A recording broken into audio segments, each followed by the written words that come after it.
Hey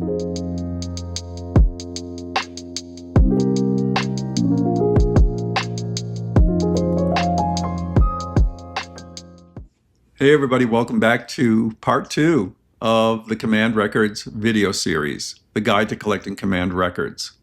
I made a part 1 about a month ago.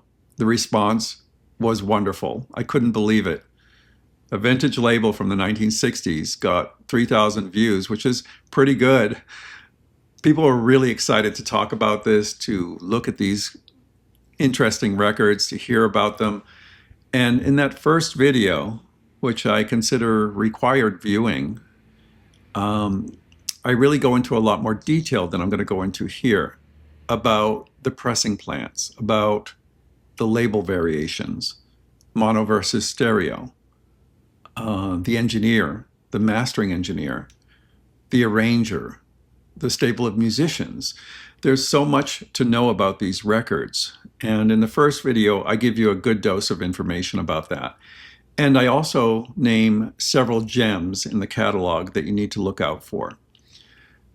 Not every Command record is a smash hit. There are some clunkers amongst them. So I pointed those out in the first video, and I told you the ones you need to look for. And I'm going to do the same thing here. Before I get started on all this, if you like this kind of video and you appreciate the work that goes into it, please hit like, subscribe, and notification. These videos are a labor of love for me. I could do a current event type video, something that's currently out, and I do. And I know it's going to get clicks because everyone wants to hear about the latest and the greatest. But the fan base for this is there too. And if you like this kind of video, please hit like, subscribe, and notification. It would make a big difference to me and encourage me to keep making these type of videos. I think it's important to keep this information in the public consciousness. And I really enjoy making these. It's so much fun. I have about 100 of these records. In the first video, I covered 25. In this video, I narrowed it down to 15. So I chose some absolute gems and some clunkers or stinkers, I would say. And I'll point those out to you here. A couple of things I want to mention before I start is I have a device on hand that has helped me greatly during this evaluation. It's called the Sweet Vinyl Sugar Cube. The Sweet Vinyl Sugar Cube removes ticks and pops on the fly. If you don't know about this device, I made a video of it long ago, an early video. I tried a sample of it. I loved it. I bought a unit for myself, and I use it for things like this. These are thrift store records. Even when cleaned, they have ticks and pops sometimes, and the Sugar Cube makes them like they're brand new records. So it's a really cool device. It's expensive for sure, but I need this device in my life. I buy a lot of vintage records, and it's essential for that. Another thing I noticed is when I went through my whole collection to pull every Command record I had, I noticed I had 2 or 3 of some copies of some titles. And of course, I was evaluating which one to keep in my collection. And the extras are going into this pile that I'm going to offer for sale, maybe in a couple of different boxes. So stay tuned for that. Probably at the end of the series, I'll do that. But I did notice, like, between 2 copies of a record, I would notice that the white on this one is kind of yellowed. And then I look at the edge and it was like dark, nicotine stained, edge. I was like, oh, smells a little smoky. These were in bachelor pad dens where a lot of smoking was going on in the 1960s. And you'll see that on some of these. If you find pristine ones, it's just wonderful, of course. And oftentimes they do look pristine because all these covers are laminated. So the beautiful artwork that I'm going to show you is usually preserved for you as you pick these up in thrift stores. Very briefly, Command was a label that was started in 1959 by Enoch Light. He had some experience with this before. He had a label called Grand Award, and he continued with another label after Command called Project 3. We'll talk about Project 3 in a future video. His idea was to exploit stereo to produce audiophile quality recordings, and it is kind of one of the early audiophile labels. And that's why it's so interesting to me. The music tends to emphasize stereo separation, image placement, the tonality and timbre of instruments. It's a lot of it's percussion focused, but there's also a lot of brass and other things. Every instrument is represented on command records, and each one is recorded in excellent sound quality. One of the reasons is because Robert Fine was a recording engineer for most of these. Robert Fine, as you may know, is the recording engineer for Mercury Living Presence, the classical label. And he did a marvelous job on that and on these as well. So let's start with this one. This is called Persuasive Percussion Volume 2. I chose this graphic design for my thumbnail because I just love it. I love it. This particular artwork is from Barbara Jean Brown. She's credited here. And I think that's worthy because even though the first ones were done by Josef Albers, many artists came afterwards and tried to produce things that were evocative of the original covers. And this one by Barbara Jean Brown is one of my favorites. I love the color. I love the arrangement. It's really beautiful, suitable for framing. I have two. I'm going to put one in a frame, I think, because I really like this one. It's by Terry Snyder and the All-Stars. It's RS808SD. When you're picking up a command record and considering buying it, and you want the stereo version, please pay attention to the information up here. You'll see a stereo logo, but the SD on the labels and on the cover indicates you have a stereo disc. This one followed the very successful initial release from Command called Persuasive Percussion. That record blew everyone's mind. It was used in audio showrooms as a demonstration record. It's musically wonderful. We're going to talk about it in this video. And in this second edition, Terry Snyder expands his palette a little bit. It's still a percussion spectacular, but it adds some brass instruments as well. As always, everything is recorded extremely well. The recording engineer here is Robert Fine, and it's mastered by George Piros. This is a gem. This is one to look out for. It has wonderful sound. This is the type of sound that people are drawn to Command for, and that's an easy recommendation. If you ever see that, grab it. We talked about Lew Davies in the last video. Lew Davies arranged most of the Command records. He is a master arranger and really is responsible for the unique sound of Command records. The last video, I pointed out my favorite of that batch was Strange Interlude by Lew Davies. That's a wonderful record. This one is a little different. It's called A Cheerful Earful. I love the cover. This is one that I just got recently. I'd never seen it anywhere before. And it's exactly what you would think. Very cheerful, sprightly arrangements of popular tunes with some percussion, a little brass. All the instruments in the orchestra are here. This is, here's a real earful, an earful of happiness. All the happy songs go dancing along in Lew Davies' wonderful musical presentation. That tells you pretty much what to expect. This is very much in the vein of the best Command releases. It's not quite the moody masterpiece of Strange Interlude, but if you ever see it, you have to get it, just for the cover at least. This one I've had for a long time.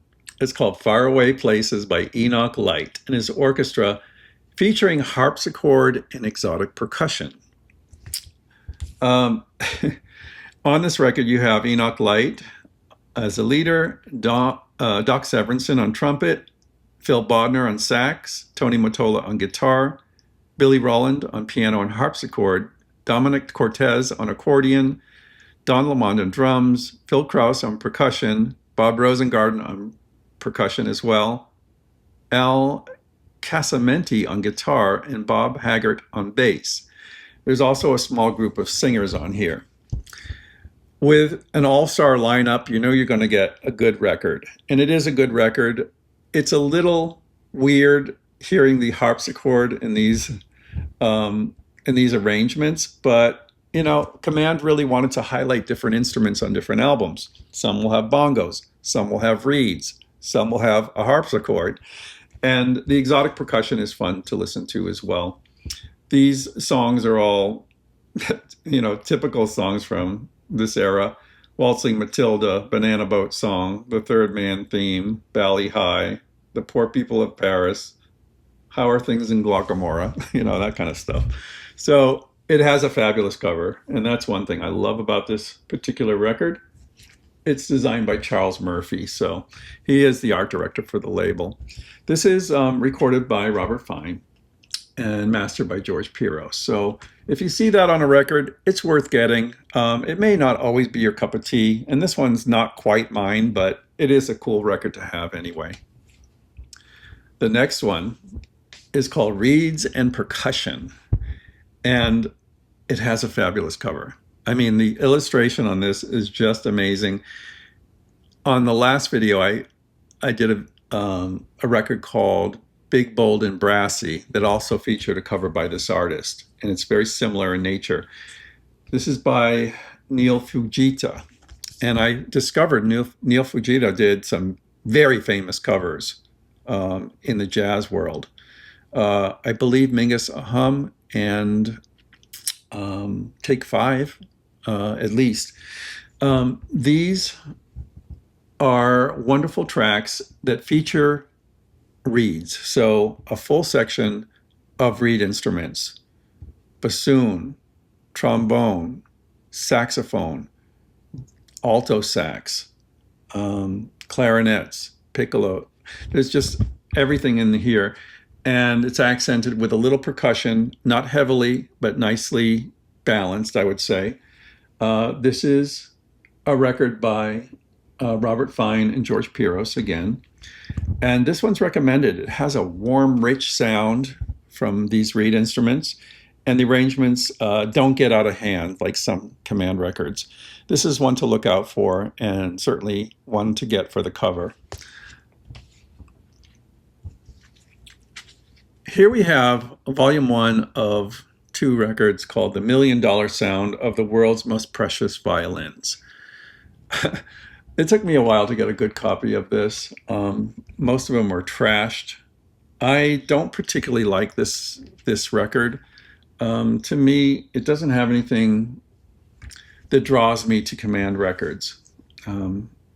It has good violin sound, but not top notch, I don't think.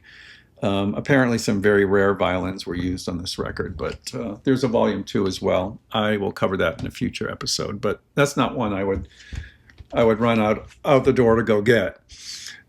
Or this one. We talked about the Ray Charles singers in the last video. I said they're probably my least favorite artist on this label.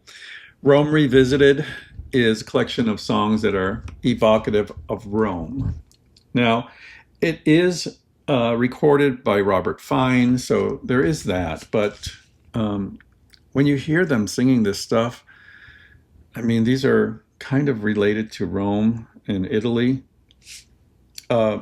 It just sounds corny. I don't like it. Maybe some other people like it, but I don't. This one either. At the Movies with the Ray Charles Singers. Great graphic design. It looks so bold. But do you really want to hear this male and female group do My Friend the Doctor from Dr. Dolittle? That opens the album, and I couldn't get through more than a couple of tracks on this without taking it off. I didn't like this at all. This is not engineered by Robert Fine. Oh, it is by Robert Fine. Oh, George Piros is credited as an engineer as well in this one. I want to show you, oh, is this label? Oh, I thought this was an ABC Command label. It's not. Some of these later ones, I'll try to find one, say ABC Command, and that's after the buyout. So there is a label change. I will show you the label at some point. But this one, don't bother with that. It's not worth it, even for $1. Here's one that's worth it. This is an early one. It's RS-812 SD, the 12th command record, bongos, flutes, and guitars. This is the kind of thing that they did well. I isolate a few instruments to highlight and record them really well in very interesting arrangements. And that's exactly what happened here. Robert Fine is a recording engineer on this one. The cover is kind of cool, bold graphics. It's by Los Admiradores. I don't know who's in that group, but the engineer on this one is Robert Fine. The artwork is by Charles Murphy. They did the bongo record that I highlighted last time, and I recommended that one highly. I recommend this one highly too. It's got some amazing, amazing spatial effects in it, and really clear recording of these instruments and other instruments. It's a gem. Definitely search out that one. This is a gem too, in a way. Finding a Tony Mottola record that's great all the way through is nearly impossible. There's always something to take you out of the beauty of what he's doing. And this one has a couple of those type of things that happen. But most of the record is beautiful guitar playing. He's very, very talented. When you hear him throughout all these records, his parts are always perfect. And this is his first solo record called Mr. Big. A lot of people really like this one. I do too. I consider it a gem. It is, let me see. They have the recording engineer here. They don't list the recording engineer in this one, interestingly. But this is recommended if you love the sound of the guitar. Tony Mottola is a great artist, and we're going to talk a lot about Tony Mottola in future ones. Every once in a while, Enoch Light would come out with something that was, an innovation in sound. And they really trumpeted that. This is called Dimension 3. So Dimension 3 is the introduction of the idea of a third channel, a phantom channel in the center.